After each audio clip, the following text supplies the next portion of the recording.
Fala galera, aqui é o Alice e conforme prometido estamos aqui para falar das novidades do filme Rebel Moon.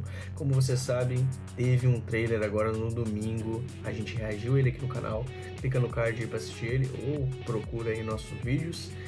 E hoje a gente vai falar das últimas novidades desse filme. O Zack Snyder deu uma entrevista ao site EW e, cara, revelou muitas novidades sobre o filme. Então a gente vai falar sobre isso agora. Então, bora!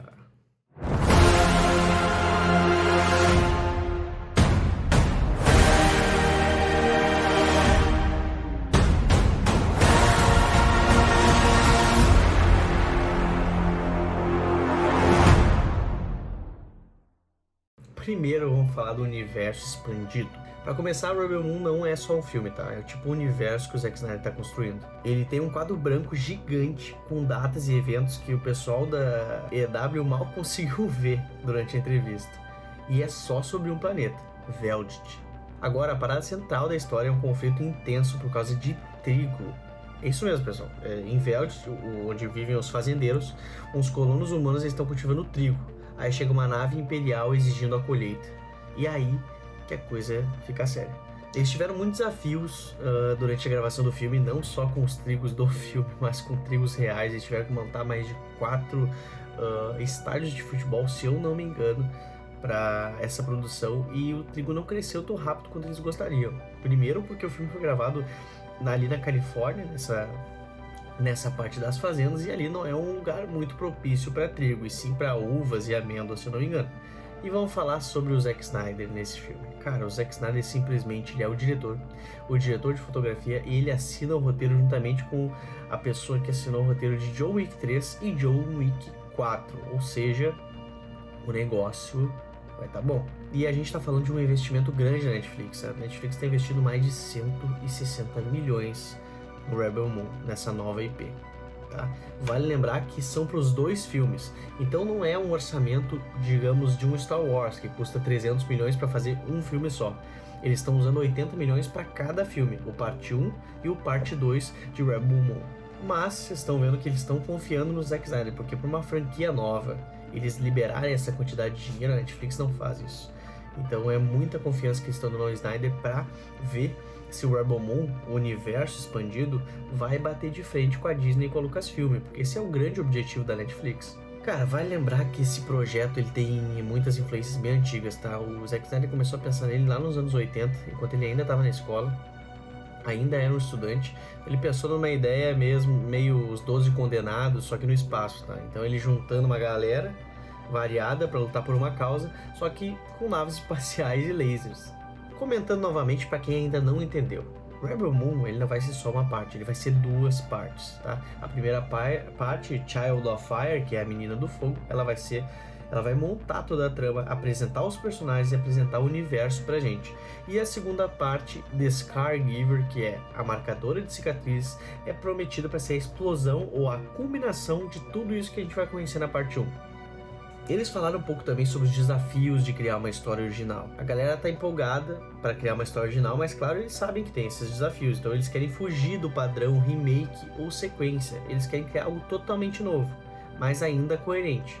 É uma aposta arriscada por um lado, mas eu acho que é uma aposta muito boa, porque não tem uma base sólida de fãs que espere alguma coisa se quer ou não, como tem em Star Wars. Quando o pessoal vai fazer um filme Star Wars, eles têm que saber, cara, a gente vai seguir o Canon A ou o Canon B, ou o livro romantizado dos filmes, ou os Legends. Eles não sabem o que eles vão fazer nesse sentido, então eles decidem seguir só os filmes, outros as séries animadas e etc. Agora que eles estão tentando unificar todas essas coisas, mas antes não era assim. Só que numa IP nova, tu não espera isso. Os fãs não precisam disso para gostar do teu filme, entendeu? Eles querem ser apresentados e que aquela história cative eles. Claro, conforme for fazendo filme 2 e filme 3, aí eu acho que a história vai ser coerente. Mas para um primeiro filme, tu precisa ser coerente para o que é apresentado naquele próprio filme, não para outras coisas, né?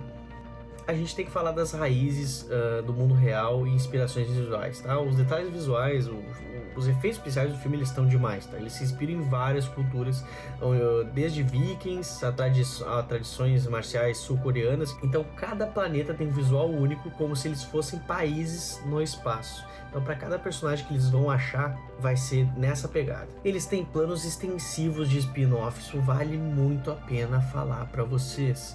Para quem curte mais do universo, ou quem quer curtir muito mais, os fãs do Zack Snyder, como eu, tem muito mais vindo por aí, tá? Quadrinhos, animações, um podcast e até novos cortes do diretor.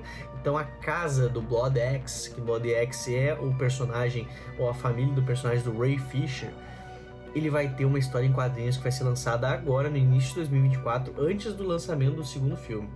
Eles querem mesmo que a gente se afunde nesse universo. Uma parada bem legal que eles focaram durante a entrevista é que tem uns paralelos entre o Snyder construindo este universo e os personagens lutando contra o sistema que antes eles serviam. É como se a vida imitasse a arte e vice-versa, porque diversos dos personagens estão lidando com perdas. E os atores, eles passaram por processos parecidos, como a Sofia Boutella, cara, ela teve que sair do próprio país, a atriz, e viver na França, porque o país estava no meio de uma guerra. Então tudo isso vai ser meio que representado durante o filme. Claro, não nesse sentido, no sentido dela, mas ela se identificou com o que a personagem dela estava passando, porque eram situações semelhantes. E bom, mas me conta aí, você tá empolgado pro Rebel Moon? Você não viu o trailer se você não tá empolgado. Se você não tá empolgado, olha minha reação ao trailer, ou assiste ele sozinho já no canal da Netflix. Com certeza é o filme mais assistido da Geeked Week, já tem mais de 13 milhões de visualizações para uma IP que ninguém conhecia. A única coisa que bateu de frente com o Rebel Moon foi eu não sei se é série ou filme do Avatar, agora, que também foi apresentado na Geeked Week e também tá com 13 milhões. Mas só esses dois filmes estão com 13 milhões de visualizações no YouTube, ou seja, o pessoal os fãs do Snyder estão, nossa, em cima, em peso, porque é isso que a gente faz, a gente vai atrás e a gente luta, porra. Mas é isso aí, pessoal, o Rebel Moon, como vocês sabem, vai ser uma jornada épica, eu cravo dizendo que vai ser um dos melhores filmes do ano, e eu acredito que pode sim bater de frente com Star Wars. Eu tô torcendo pra isso, eu sei que vai bater, então confia em mim, segue o canal se você não é inscrito, curte o vídeo se você gostou, ou se você não gostou, deixa o dislike aí, você que sabe, mas fiquem com Deus, valeu, falou!